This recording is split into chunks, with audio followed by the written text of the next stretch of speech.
Hey folks, happy Saturday morning rant. Already been to the gym, feeling good about that. Thinking about the rest of my weekend, heading up to the lake house. That's right, a motherfucker got a lake house to head up to. But I'm gonna do that tomorrow. Today, I'm driving through Harlem like I usually am early in the morning as I talk to y'all. And I was thinking, as I was doing this drive by myself, I get a chance to really think about my work, think about what it takes to be successful, think about the challenges, think about the successes, think about the team I'm working with, and just really try to stay a few steps ahead of the competition, if you will. And mostly it's about people. Life is about managing people.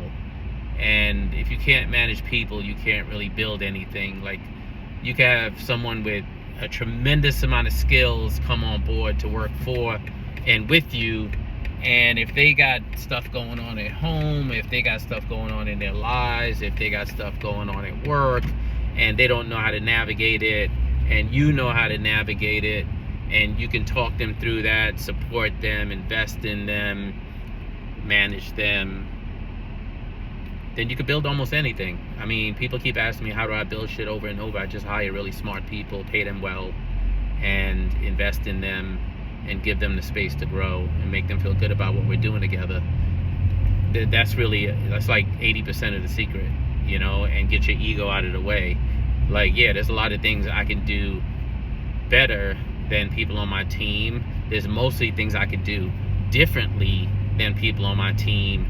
And just because you think you could do it better, which is obviously relative, that's your opinion, doesn't mean that you shouldn't hire other people to do it. Because if you can't execute your vision through other people, then you're always going to be small.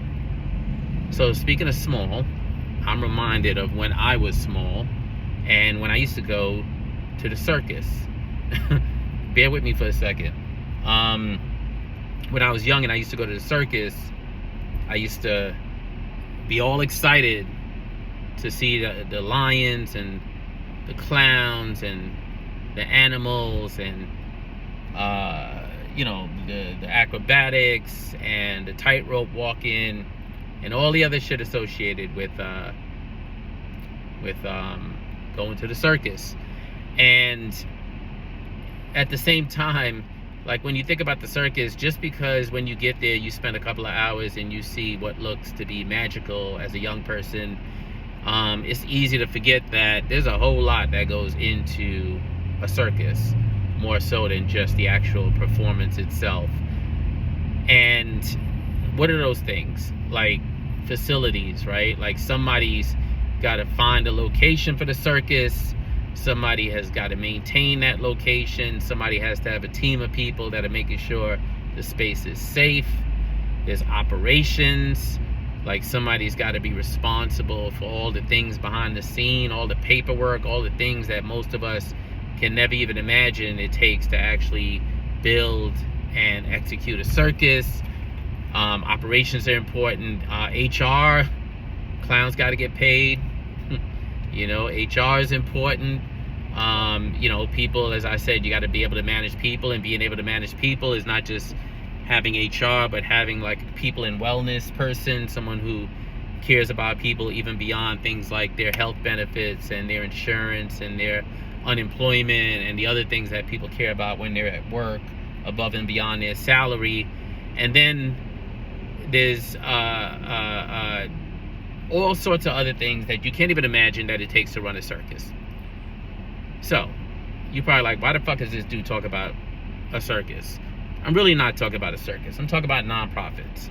So running gym trainers, I get to meet all sorts of nonprofits. Some of them I take on as clients, and some of them I don't.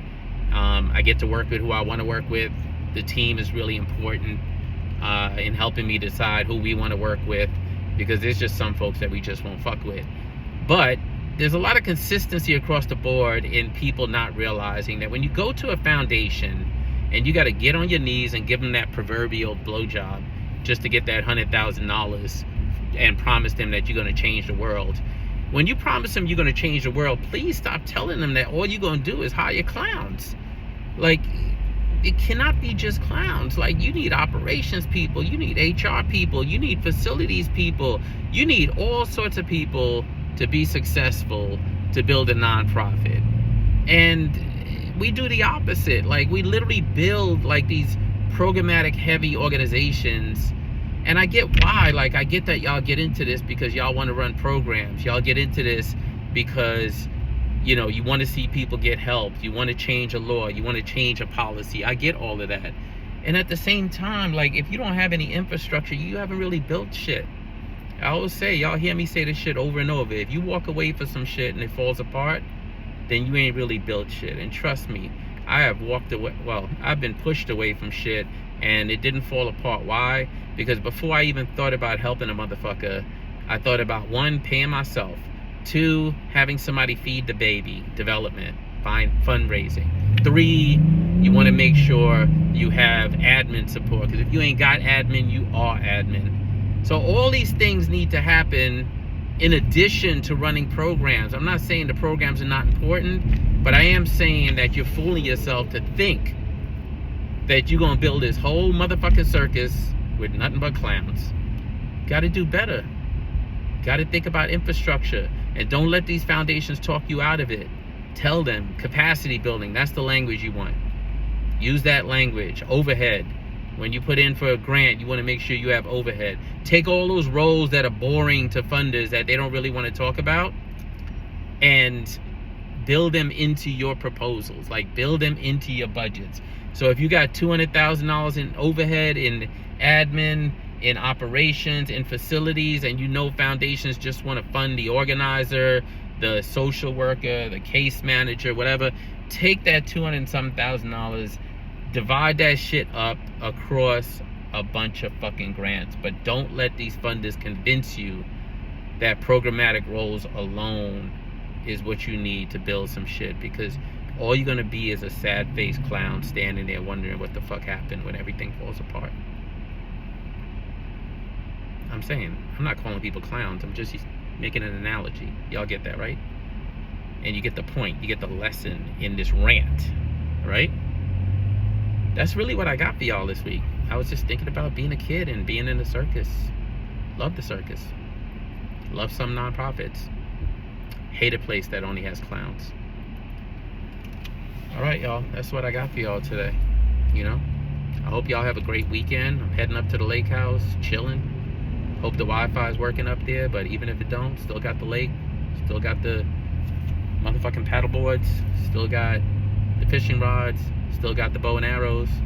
I'm gonna have a good time because life is short and you gotta balance having a good time with doing good in the world. You can do good, do well, and have a good time. Remember that. In the meantime, don't let nobody steal your rainbow, and take care of yourself and speak truth to power, and try to have your actions match your fucking rhetoric. Y'all know who I'm talking to. Anyway, peace.